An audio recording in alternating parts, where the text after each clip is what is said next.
자, 여기 차액지대를 보시면 지대 발생 원인은요.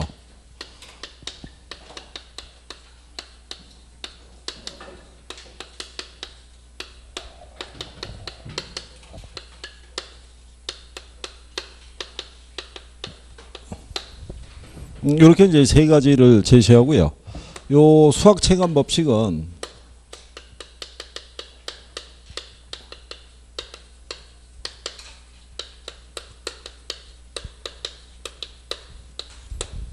다른 말로 쓰면 이제 한계 생산물 체감의 법칙이라고도 얘기를 해요. 단위 면적에 이제 농부를 계속 투입을 해서 생산을 하게 되면 총 생산량은 증가하지만 한계 생산은 점점점 줄어든다는 가정이에요. 그러니까 이게 이제 실전에서는 이게 나온 적은 없는데 같은 편이라는 거는 일단은 인식을 해두시고, 혹시 만약에 이게 안 나오고 이게 나오면 그럼 또 틀린 거라고 생각하면 곤란하니까, 그렇잖아요. 그러니까 그리고 여기는 한계지에서는 지대가 발생한다는 것을 설명하지 못했고, 그 다음에 여기서는 위치 문제는 고려했다 안 했다. 위치에 대한 거는 전혀 이제 고려하지 않은 거죠. 요 위치 문제를 다뤄준 게 요 리카도의 차액지대에다가 위치 개념만 플러스한 게 튀넨의 무슨 지대예요? 그게 위치지대죠. 여기는 지대 발생 원인을 뭐로 본 거예요? 이건 시장으로부터의 위치의 차이가 무슨 차이를 낳게 되고요. 거리의 차이를 낳게 되고, 이게 무슨 차이를 낳게 된다는 거예요. 이게 수송비의 차이를 낳게 되는 거죠. 그래서 여기서는 지대라는 게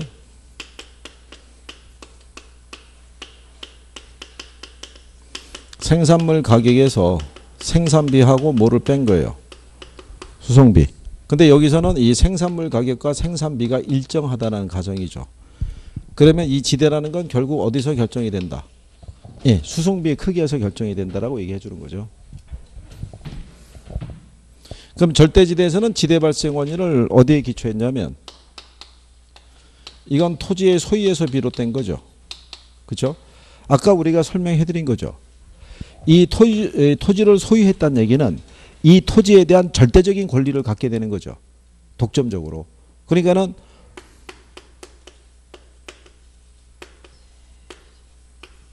이거를 갖게 되니까 이 토지에 관한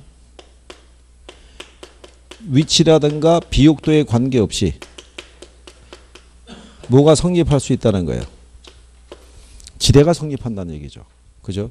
그래서 여기 있는 절대지대상에서는 한계지에서도 지대는 성립해야 안 해요.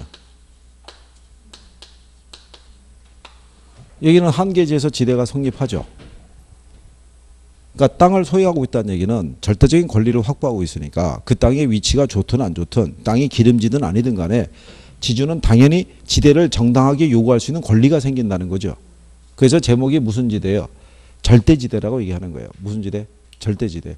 그러니까 한계지에서도 당연히 지대가 성립하고, 한계지 바깥에서도 지대가 성립하고, 한계지 안에서도 지대가 성립한다는 얘기죠. 그래서 이제 여기서의 차이가 뭐냐면요. 여기는 마르크스는 뭐가 상승해서, 지대가 상승해서 생산물 가격이 어떻게 돼요?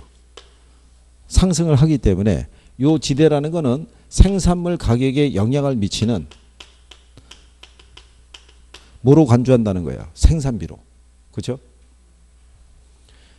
자, 생각해 보세요. 한계지에서도 지대가 성립하잖아요. 한계지는 어떤 들로 얘기를 해요?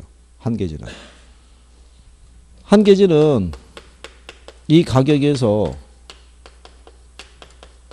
생산비를 빼고 남으면 나머지가 지대잖아요. 근데 여기서는 그 한계지에서는 생산을 해서 뭐만 충당을 시키고 나면, 생산비 지불하고 나면 남는 게 없다고요. 그렇잖아요. 근데 이 한계지에서도 뭐가 성립하는 거예요? 지대가. 그리고 농부의 입장에서는 남는 게 없잖아요. 남는 게 없는데도 뭐를 내야 돼요? 지대를 내야 되면은 자기들은 먹고 살 수가 없잖아요.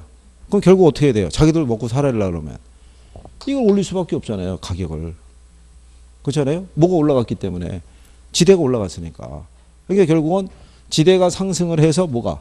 가격이 상승한 결과가 되니까 이 지대라는 거는 생산물 가격에 영향을 주는 뭐가 된다는 거예요. 생산비가 된다라고 이렇게 얘기하는 거예요. 근데 여기는 리카도 있죠. 리카도는 그게 아니라 생산물 가격이 상승해서 뭐가 상승한 것이라는 거예요. 지대가 상승한 거기 때문에 이 지대는 생산물 가격에 영향을 주는 생산비가 아니란 얘기죠. 무슨 말인지 아시겠나요?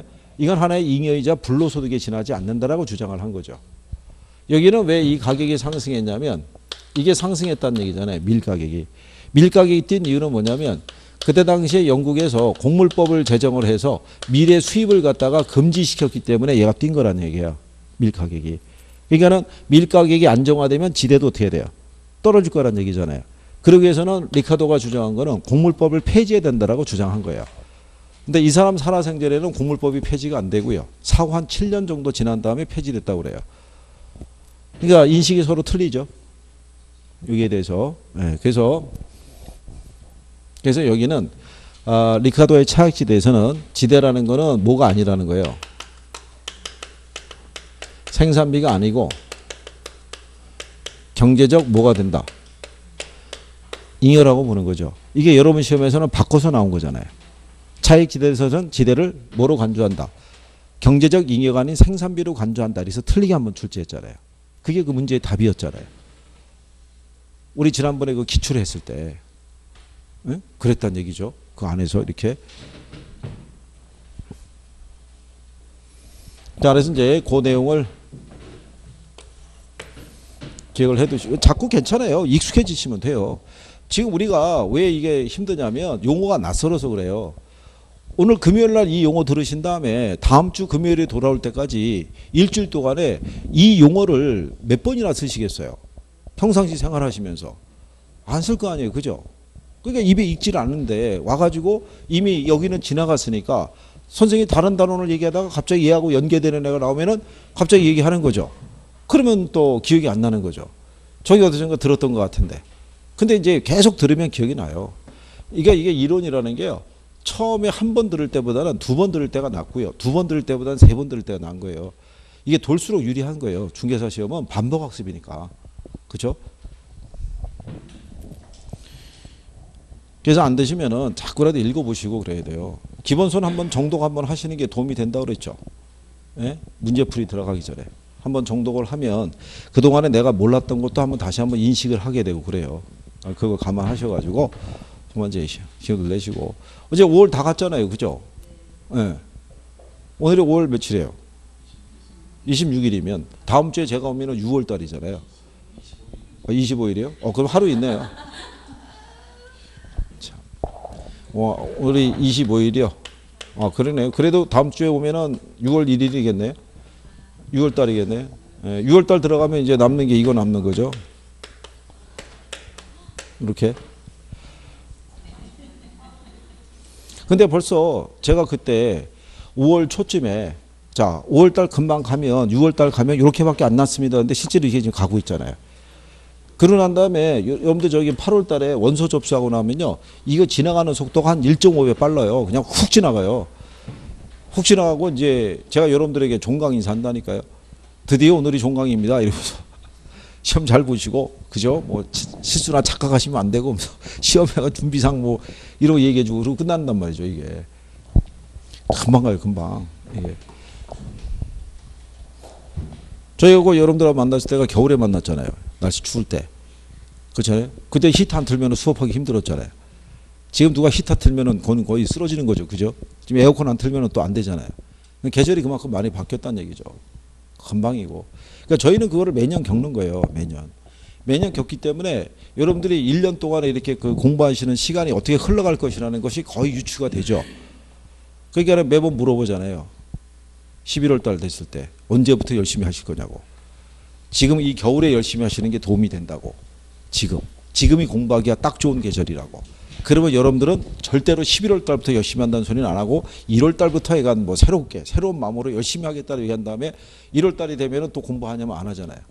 그럼 언제 하실 거냐면 꽃피는 봄이 오면. 그럼 3월 달로 가는 거죠.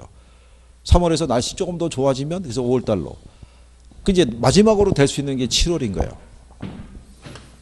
설마니 9월 달부터 열심히 하겠다는 소리 못 할 거 아니에요. 그래서 이게 그 사이에 공부가 안 된 분들이 7월 달에 갈등에 빠진다고요. 이거를 2차까지 해야 돼? 시간이 안 될 것 같은데 선상 1차만 하는 게 현실적이지 않을까? 뭐 이런 생각하는 거예요.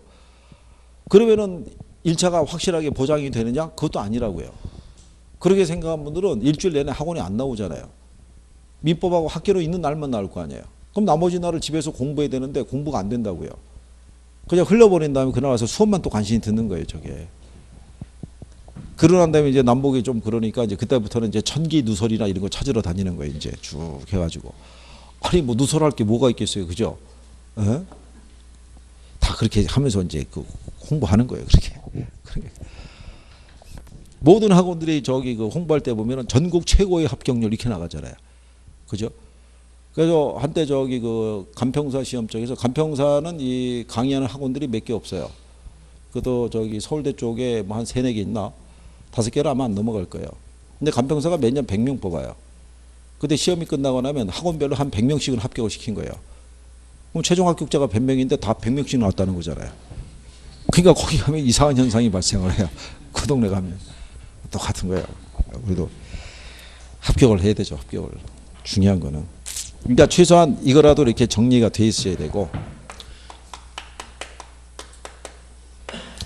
자, 이게 이제 준지대라고 돼 있는데요. 이제 준지대에 대한 부분이 여러분들 교재상에서는 절대지대까지 돼 있고 입찰지대 이 정도까지 돼 있군요. 자, 준지대는 이제 이렇게 설명해 드렸어요. 이게 누가 얘기한 거예요? 준지대가? 준지대? 마샬이 얘기한 거예요.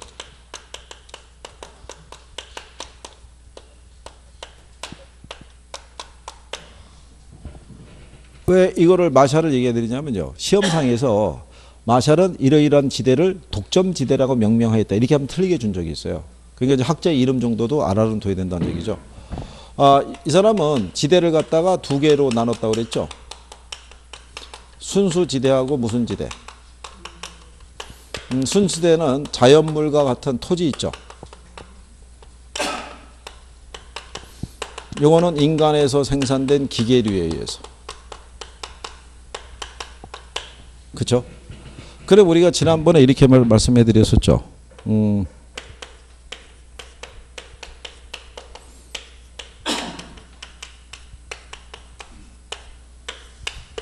자, 단기적으로 이 토지와 건물에 대한 이 수요가 늘어났어요. 수요가 늘어났을 때 토지는 공급이 어떻게 돼요? 단기에. 얘는 단기에 토지 공급이 불변이죠. 안 되죠. 건물은요? 네? 건물도 안 되는 거예요. 건물도. 생각해 보세요. 단기에 건물도 생산하기 위해서는 시간이 필요한 거예요. 그죠? 그러면 얘들도 단기적으로는 공급이 고정돼 있잖아요. 그래서 이 고정된 생산 요소에 대한 뭐가? 대가가 커지겠죠. 거기에 일시적으로 이윤이 발생하는 게 자연물인 어디에서? 토지에서 발생하는 이윤의 성격과 유사하다고 그래서 무슨 명칭을 붙여준 거예요? 지대인데 앞에 뭐가 붙은 거예요? 준이잖아요. 준이라는 것이 붙었다는 것은 뒤에가 아니란 얘기죠. 엄밀히 말하면. 근데 지대의 성격과 유사하다고 그래서 준지대라고 명명을 해준 거예요. 이게.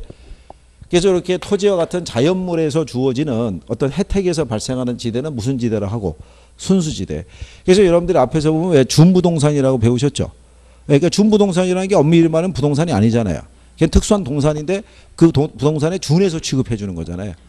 그러니까 얘는 이렇게 돼 있는데 이 토지라는 것은 장기가 되더라도 생산이 늘어날 수가 없잖아요. 근데 여기 있는 얘네들은 장기에는 생산이 늘어날 수 있죠. 그러니까 여기서 생각하는 준지대라는 거는 어디에서만 성립이 된다는 거예요. 단기에만. 장기에는 이게 소멸된다는 얘기죠.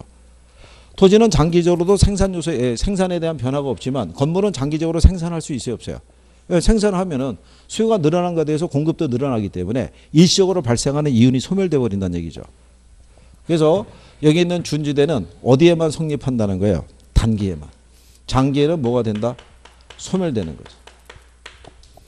그래서 그 준지대의 용어 정도는 알아두셔야겠고요. 그 다음에 아까 입찰지대라는 것은 설명했었죠. 알론소 입찰지대. 입찰지대라는 것은 토지 사용자가 지불할 수 있는 최대 지불 용역이라고 그랬죠. 그리고 초과인이 뭐가 되는 수준의 지대? 0이 되는 수준의 지대를 우리가 얘기했었어요. 그죠? 그러니까 그 토지 사용자가 지불할 수 있는 최고 가격이 있죠. 예, 그거를 연결한 선이 입찰지대 곡선이라고 얘기를 했어요. 그렇죠? 기억하시나요? 이거.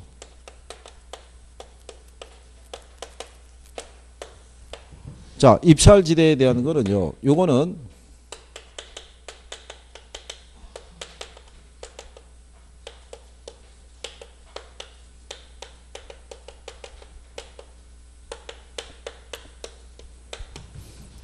튀난의 고립구기론이 농업입지론이에요. 농업입지론을 어디에다가? 도시지역에다가 이거를 확대 적용하는 거예요. 그죠?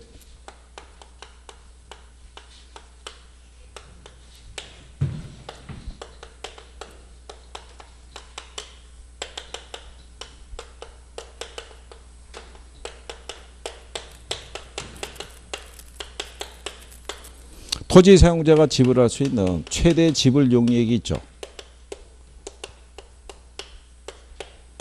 또는 최고 가격이라고 얘기하는데요. 이거 왜 최대 지불 용이액이라고 해드리냐면 입찰지대를 번역해서 국내에 소개한 학자가 이걸 최대 지불 용이액이라고 번역을 한 거예요.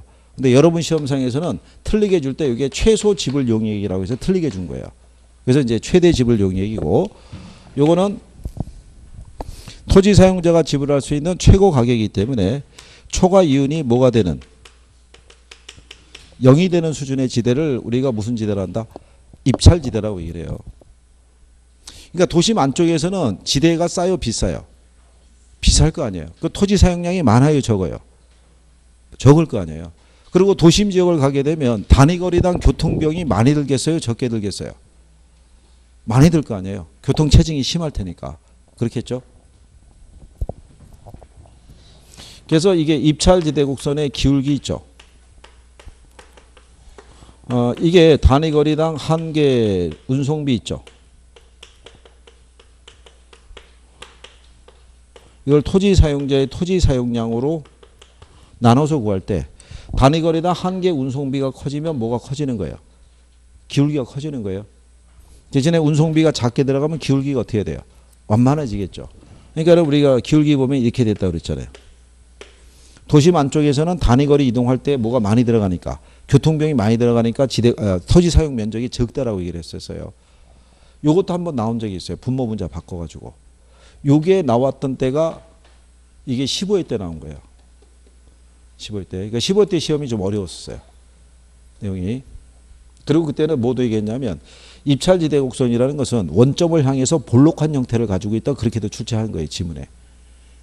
그래서 원점을 향해서 볼록하다는 얘기는 원점에서 바라봤을 때 얘기를 해요. 이렇게 돼 있잖아요. 그러니까 원점에서 바라보면 볼록하잖아요. 그 형태를 물어본 거예요. 그때 당시에는 학생들 입장에서는 어려웠던 거죠. 그게. 그러니까 지금은 이제 그 정도까지는 안 된다는 얘기죠. 그래서 이제 이런 정도 수준만 알아도 풀 수는 있다. 이런 얘기죠. 그 다음에 이제 53페이지 하단에 가면 거기 도시지대하고 생산요소의 대체성이라고 돼 있죠.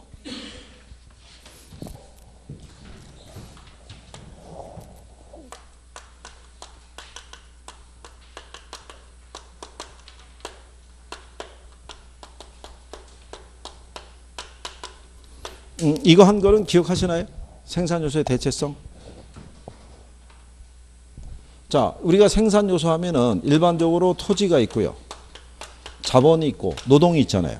이론에서는 노동비용은 일정하다는 가정이에요. 자, 그럴 때 생산자는 여기 토지하고 자본이 있죠. 요 두 가지 요소만 투입을 해서 생산을 한다는 가정이에요. 생산을 하는데 토지하고 자본 간에는 완전한 대체 관계가 있다고 봐요. 그러니까 완전한 대체 관계가 있다는 얘기는 얘를 투입해서 생산하든 얘를 투입해서 생산하든 우리가 얻는 효용의 크기는 같다고 보는 거예요.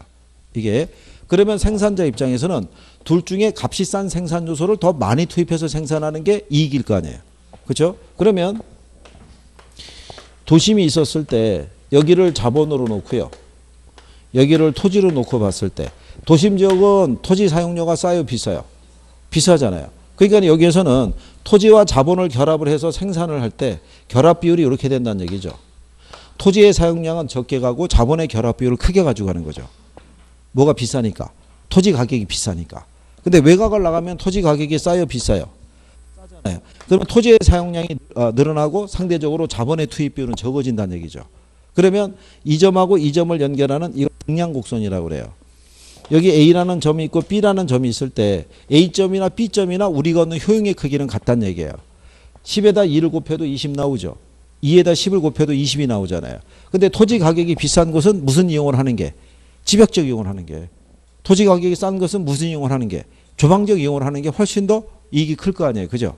그래서 요거를 그냥 요렇게 표현해요.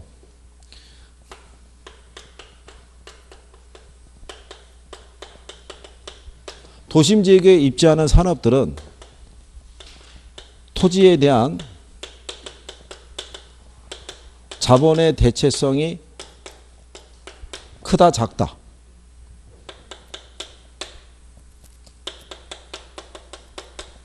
토지에 대한 자본의 대체성이 큰 산업들이 입지한다는 얘기죠. 그러니까 건물이 고층화된다는 얘기죠. 이게 요거를 토지에 대한 자본의 뭐가 결합 비율이 큰 산업들이 입지한다라고 얘기를 해요. 요건 여러분 시험에 나온 거예요. 20회 이후로도 답으로 나온 거예요.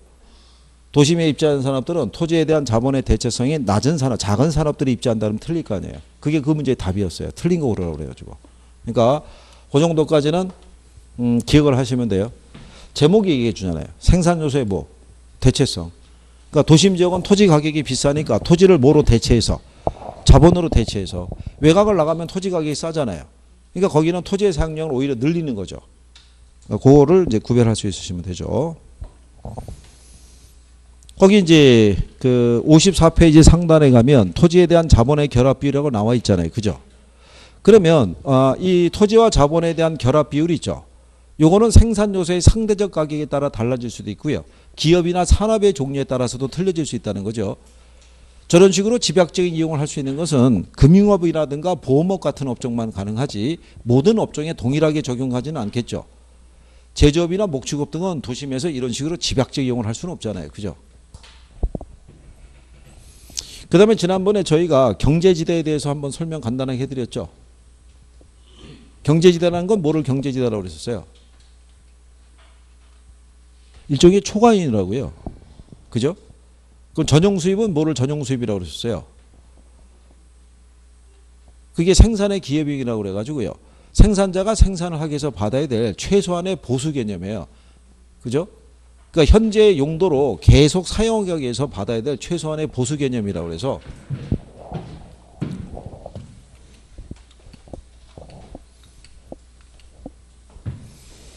그러면 이 경제지대라는 것은요. 공급이 탄력적일 때 커져요? 비탄력적일 때 커져요? 자, 제가 지난번에 생산자의 총 수입은요. 전용 수입과 경제지대 합으로 돼 있어요. 그렇죠? 그럼 여기서 얘기하는 전용 수입이라는 것은 요거는 생산의 기회비용이라고 그랬고요.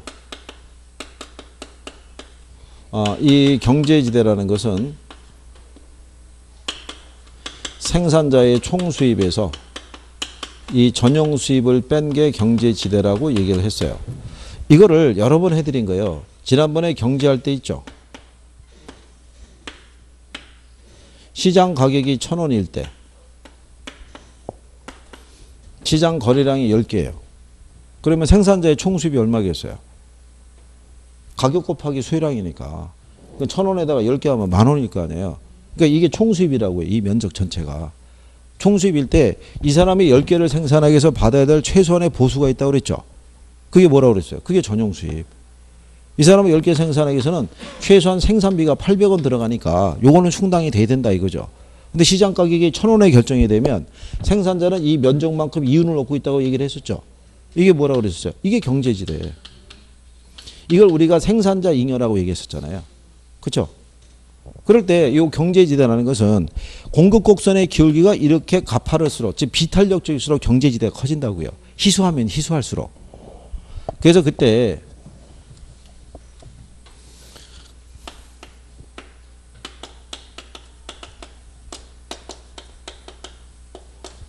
이렇게 해놓고 설명해 드렸다고요.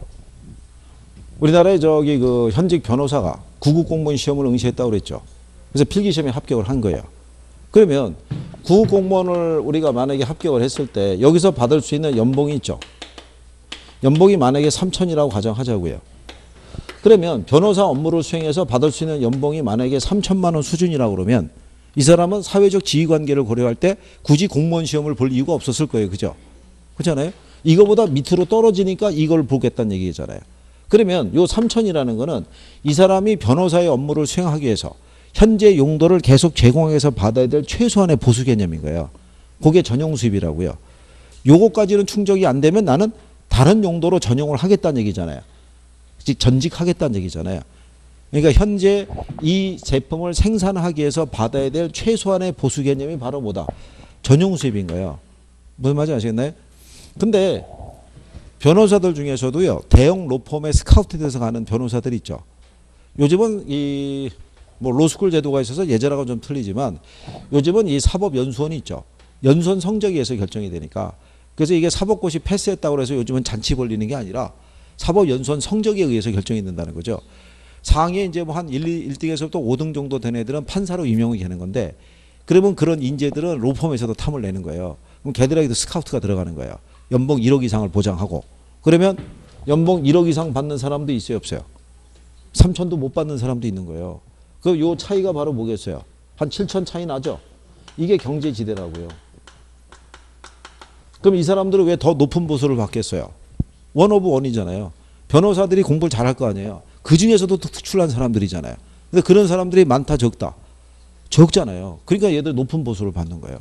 그러니까 희수하면 희수할수록 어떻게 돼요? 높은 보수를 받아가겠죠. 그게 이제 경제지대 논리가 그거예요. 그렇잖아요. 그래서 이 경제지대는 생산 요소의 공급이 탄력적일 때 커진다, 비탄력적일 때 커진다. 비탄력, 희수할수록 더 커지는 거예요. 희수할수록. 그죠? 그래서 거기 여러분들이 보시면, 자, 경제지대에 동그라미 3번에 이렇게 돼 있죠. 공급이 비탄력적일수록 경제지대가 커진다. 이렇게 돼놨잖아요. 그렇겠죠? 네, 그런 포인트 되는 것만 잘 기억하시면 돼요. 왜? 틀리게 주는 게 뭐 다른 게 없잖아요. 그죠? 그런 거를 이제 잘 기억을 하시면 돼요.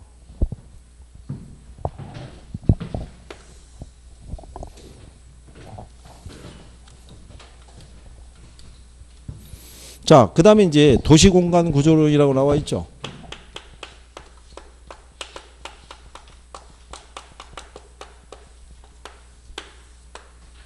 자, 도시공간 구조 이론에 보시게 되면 여러분들이 배우신 게 뭐가 있어요? 동심원 이론, 선형 이론, 다핵심 이렇게 3개 배우셨잖아요. 그렇죠? 그러면 도시공간 구조론은 뭐를 얘기하는 거냐면요. 자, 시간이 지나면 도시는 팽창하게 돼 있어요. 그죠? 도시가 팽창할 때 얘는 어떻게 팽창한다는 거예요? 그렇죠? 일정한 동심원을 그리면서 도시가 팽창한다는 얘기고, 이게 선자가 부채선자라고 그랬죠? 얘는 무슨 모양으로? 부채꼴 모양으로. 교통축을 중심으로 도시가 팽창한다는 얘기고, 얘는 다핵심이잖아요. 하나의 핵이 아니라 여러 개의 핵을 중심으로 해서 도시가 팽창한다, 이런 이론인 거예요. 무슨 말인지 아시겠죠? 네, 그래서 동심원 이론상에서 우리가 기억해야 될 거는 뭐가 있겠어요? 동심원 이론상에서는.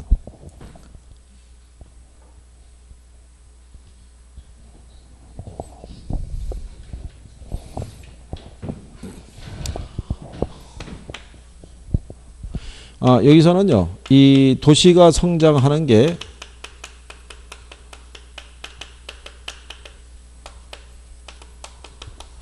거주지 분화 현상이 있죠. 네, 그래서 이 거주지가 분화되면서 침입가 또는 천의 등에 대한 이런 현상이 나타난다고 얘기를 하고요. 침입가 천의에 대해서는 여가에서 배운 거 기억하시나요? 저소득층의 주거에서 밀고 들어가서 여가가 발생하면서 그게 고소득층의 주거지역이 저소득층의 주거지역으로 이렇게 바뀌어가는 현상이 나타나잖아요. 예, 그런 식으로 거주지가 분화되는 걸 나오는 거예요. 그리고 여기서는 도심에서 어디로 갈수록, 외곽으로 갈수록 뭐가 감소를 해요? 도시 문제가 감소를 하죠. 예, 그 다음에 여기서는 저소득층일수록 어디에 가깝게 위치해요? 도심에 가깝게 위치한다는 거. 예, 그런 정도는 알아야 되죠. 바꿔주는 게 그런 거니까.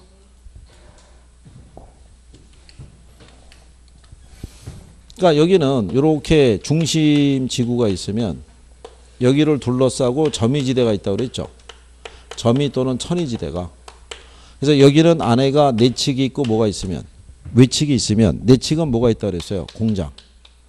그럼 외측은 주거지구가 있는데 이게 태화주거지구라고 그랬었죠. 그러니까 여기 있는 요 외측에 있는 요 주거지구는요,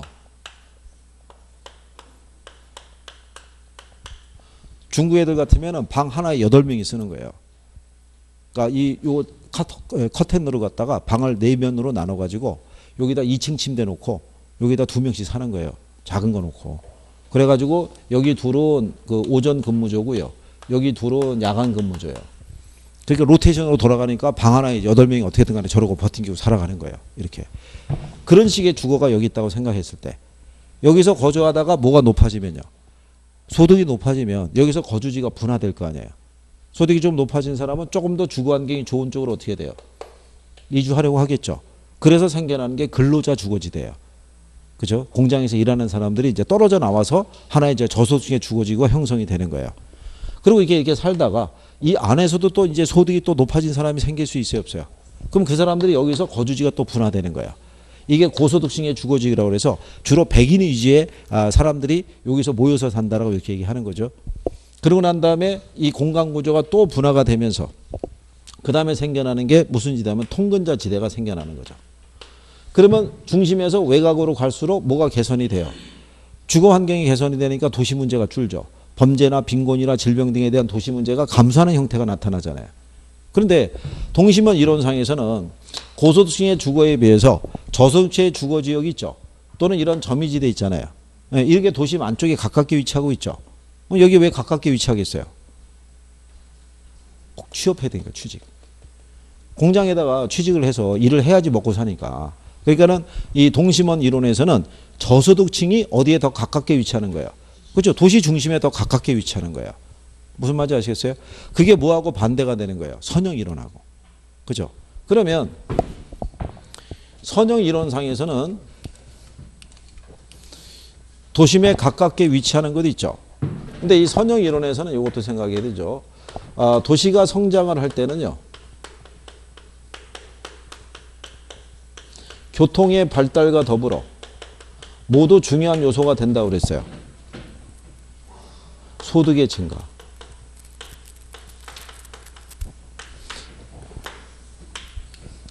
교통이 발달을 하게 되는 건요. 여기 있는 선형 이론도요. 도시의 중심을 기초로 도시가 성장할 때는 일정한 이렇게 원을 그리면서 도시가 성장한다고 했는데 동심원 이론과 똑같이 일정한 크기로 성장하는 게 아니고요. 여기를 중심으로 해서 뭐를 따라서 그렇죠? 도로를 따라서 도시가 성장한다는 거예요. 교통축을 중심으로. 그러면 여기 있는 이 도로는 도심까지에 대한 접근성이 어떻게 돼요? 좋아질 거 아니에요. 그죠?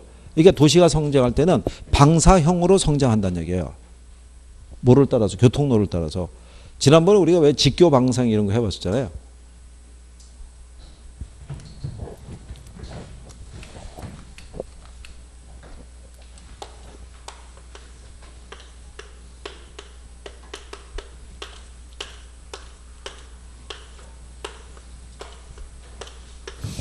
여기 이렇게 도시의 중심이 있는데요. 가로 구조가 이렇게 돼 있으면 외곽에서 도심으로 들어오기가 쉽지가 않거든요. 그럴 때 이제 가로 구조를 이렇게 만들어 주는 거예요. 이렇게 만들어 주면은 도시 외곽에서 도심으로 진입하는 게 상대적으로 어떻게 돼요? 용이하잖아요. 그렇잖아요. 그러면 도시에 몰려있던 기능들이 외곽으로 쉽게 분산될 수가 있죠. 이런 걸 우리가 직교 방사형이라고 그래요. 이렇게 방사형으로. 그러면은 요 도로를 따라서 주거지구가 새롭게 조성이 될 거 아니에요. 그러면 주택지구가 이렇게 조성이 되면 이 도로를 타기만 하면 도심까지의 접근성이 좋아지잖아요. 그러니까 여기는 주택 가격이 싸요, 비싸요? 비쌀 거 아니에요. 그러면 여기에 입주할 수 있는 사람은 아무나 들어갈 수 있는 게 아니겠죠. 무슨 능력이 좋아야 돼요? 주택 가격 지불 능력이 좋아야 된다고요. 그러니까 소득이 높은 사람만 들어갈 수 있는 거예요. 무슨 말인지 아시겠죠? 그러니까 교통의 발달과 더불어 뭐가 증가했을 때, 소득이 증가했을 때, 그러면 요 주변에 누가 포진하냐면 고소득층의 주거지구가 이렇게 있으면 요 주변에 이제 중산층들이 요 주변에 주거를 정한다는 거예요. 요 주변에. 그러면 저소득층들은 어디 있겠어요? 저소득층들은. 우리가 아까 동심원 이론상에서는 저소득층들이 여기 도시 중심의 근처에 있었잖아요. 도시가 성장하게 되면요. 도시 환경 정비가 이루어지는 거예요. 도시 환경 정비가 이루어지면 가로 구조나 이런 걸 새롭게 이렇게 뚫는 과정에서 저소득층들은 외곽으로 밀려나간다고요. 철거되면서 정비가 된다는 얘기죠. 그래서 이제 이런 식으로 정비가 되면은 그 사람들 여기 도심 근처에 있던 왜 그 경공업지구 이런 애들 있죠. 근데 외곽으로 나가는 거예요. 그럼 그 사람도 직장 찾아서 글로 나갈 거 아니에요. 왜냐하면 공장 근처에 주거를 정합도 살아야 되니까. 그러면 고소득층의 주거지하고는 어떻게 돼요? 멀리 떨어진 곳에 저소득층의 주거지가 생긴다고요. 그러면서 주거가 분리되기 시작해요. 주거가. 무슨 말인지 아시겠나요? 그러니까 여기는 얘네는 저소득층들이 어디에 가깝게? 도심에 가깝게 위치하지만 여기는 누가? 고소득층들이 접근성이 좋은 어디 가깝게 위치하는 거예요? 도심에 가깝게 위치한다고요. 요게 표현이 한번 틀리게 출제한 적이 있어요. 무슨 말인지 아시겠나요? 이런 식으로 해서 여기 있는 이 도로를 하나의 섹터로 해서 도시가 이렇게 성장한다는 거예요. 이렇게. 그러면 원이 아니라 원을 변형한 무슨 모양으로? 별 모양으로 도시가 성장한다고 얘기해 주는 거예요. 그게 호이트의 무슨 이론이다? 그게 선형 이론이라고 얘기하는 거예요. 자, 그 다음에 다핵심 이론이라는 거는 도시의 성장이라는 거는 복수의 핵을 중심으로 도시가 성장한다는 얘기죠. 그렇죠. 그때 다핵이 발생하는 이유 있어요, 없어요? 있잖아요. 그 정도 기억할 수 있으시면 되죠. 그렇죠. 그래서 거기 가시면은 56페이지에 핵의 성립 요건이라고 나와 있죠. 예, 특정한 입지와 시설을 필요로 하는 산업이 있다는 얘기고, 한 장소에 입지하려고 하는 유사업종 간의 집중 지향성이라고 있어서 그랬죠. 그래서 그때 제가 설명해 드리니까 대학가 얘기했었잖아요. 우리가 이 신촌에 가면 대학가라고 형성이 되어 있는데 거기에 대학만 있는 게 아니라 하나의 타운이 형성이 되어 있잖아요. 대학 주변에 주거지가 있고 주거지가 있으니까 상업이나 유통시설도 모여들고 이렇게 해서 하나의 핵이 또 만들어진다라고 얘기한 거죠. 그리고 서로 다른 업종 간에는 서로 분리해서 입지하려고 하는 분산 지향성이라고 되어 있잖아요. 그럼 우리가 이질 활동 간에 입지적 비양립성이라고 얘기했었죠. 여러분 시험상에서 이렇게 표현을 달고 출제한 선례가 있어요. 그래서 입지적 비양립성이라고 그래서요. 고급 주택가하고 공장지구 있죠. 얘네들은 멀리 떨어져 입지한다고 그랬잖아요. 그래서 왜 제가 그때 설명할 때 서울에는 전통적인 부촌이 강북의 종로구 쪽에 있다고 그랬잖아요. 가회동이라든가 평창동이라든가 이런 애들이 다 여기 있다고요. 그러니까 예전에 60년대 모를 조성했을 때 구로공단을 조성했을 때는 그때는 그게 지금 서울 개념이 아니라 저기 경기도 쪽에 가까운 쪽이었다고 보시면 되죠. 그러니까 원거리에 떨어져서 이러는 과정에서도 핵이 분리될 수 있다라고 이렇게 설명한 거죠. 그래서 다핵이 만들어지는 이유에 대해서는 정리가 좀 되셔야 된다는 얘기죠. 가끔 지문으로 써요. 작년에도 이게 나왔을 때 작년에 답이 다핵이었어요. 도시가 팽창을 하게 도시가 성장을 하면요. 새로운 기능이라는 게 추가가 돼요. 종래에 없었던 옛날에 뭐 단독 다세대 위주에 따르면 공동주택 위주의 새로운 주거지역이 또 조성이 될 수 있어요, 없어요? 즉 우리 개념은 신도시 뭐 이런 식으로. 그렇잖아요. 그러면 여기 또 새로운 산업단지가 또 필요할 거 아니에요? 그럼 산업단지가 조성이 되면 주변 배후지가 또 조성이 돼요. 주거지역이나 이런 게 또 필요하다고요. 그러면서 그 산업단지를 중심으로 또 하나 핵이 만들어질 수 있어요, 없어요? 그럴 수도 있다는 얘기예요. 여기도 뭐 대덕인가 여기 무슨 연구단지 뭐 이런 것도 있죠. 네, 그럼 만약에 연구단지가 조성이 되어 있으면 그 연구단지 안에서 사람들이 다 거주할 수는 없을 거 아니에요. 그럼 그 주변에 이제 또 주거지역이 어떻게 돼요? 조성이 돼요. 주거지역이 조성이 되면 거기 있는 사람들이 집하고 직장만 왔다 갔다 거리지는 않을 거 아니에요. 그럼 여가를 선용하거나 아이들 교육시설이나 뭔가 또 새로운 시설이 필요할 거 아니에요. 이렇게 또 모여든다고요. 그렇게. 그 단지 중심. 그래서 하나의 또 핵이 만들어질 수 있어요, 없어요? 그것도 만들어지는 거죠. 그러니까 대전도 원래 이 구성이 현재 이 모양이 아니었을 거란 얘기죠. 옛날에는 이거보다 작았을 거란 얘기예요. 근데 팽창한 거죠. 팽창을 하는 과정에서 새로운 산업단지 무슨 단지 이런 거 다 조성이 되는 거죠. 그렇게 해서 핵이 분리되면서 도시가 성장하는 것이 다핵심 이론의 논리라고 생각하시면 돼요. 무슨 말인지 아시겠죠? 예, 그래서 거기 내용상에서 정리가 돼 있으니까 예, 그거 이제 참고하시면 되겠고. 그 다음에 이제 3장에 가면은 이제 부동산 이제 정책론 이렇게 돼 있죠. 그래서 다음 시간에 뭐 여기서부터 하시죠. 정책론. 다음 시간에 오시면은 이거 정책론이 다 끝나고 아마 투자론 정도 들어가시게 될 거예요. 이게 유학집이어갖고 교재상에서 나오는 분량은 많지는 않아요. 이게 쭉쭉 나가기 때문에 이렇게 한 번씩 이렇게 읽어보시고는 게 도움이 되실 거예요. 무슨 말인지 아시겠죠? 아마 우리가 저기 지난 시간에 제가 조금 늦어서 조금 한두 시간 못했는데 그걸 만약에 했었으면 지금 거의 정책론이 거의 많이 갔을 시간일 거예요. 그러니까 이제 그렇게 감안하시면 되겠고. 그러니까 여러분들 해주실 거는 뭐밖에 없어요. 복습이요, 복습. 네? 복습. 그리고 혹시 높아심에서 내일 그 뭐 계산 이런 거 풀러 이렇게 들어오신 분들이 있으면 그 미리 한 번쯤은 점검을 해 보시는 게 도움이 될 거예요. 원래 나중에 7월 달에 문제풀이 하더라도요. 문제집은 받으면 먼저 이렇게 해보는 게 도움이 돼요. 해보는 게. 아니 그게 만약에 문제집이 아직 도착을 안 했다 그러면 일단 기본소상이라든가 요약집상에서 우리가 아까 이제 배웠던 내용들이 있죠. 그 중에 내가 요게 선생님이 요거는 정도로 해주는 게 낫다고 그랬는데 그게 안 돼 있으면 그거 한 번은 이렇게 한번 점검을 한번 들어오는 거예요. 그래서 다 할 수는 없을 거예요. 그게 단 몇 가지라도 개선이 되거나 몇 가지라도 확실할 수 있으면 그게 도움이 된다라고 생각을 하죠. 어려운 거 다 푼다고 풀리질 않아요. 제가 다 이거 해본 거예요. 이번에 저기 뭐 책자로 나온다 그래서 원래 뺐던 애들도 몇 개 넣었는데 그거는 뭐 신경 안 써도 돼요. 1분 안에 풀 수 있는 것만 정확하게만 풀 수 있으시면 그게 도움이 되실 거예요. 그렇게 생각하시고 자 오늘 오전 수업은 여기까지 하겠습니다. 고생했습니다. 수고하셨습니다.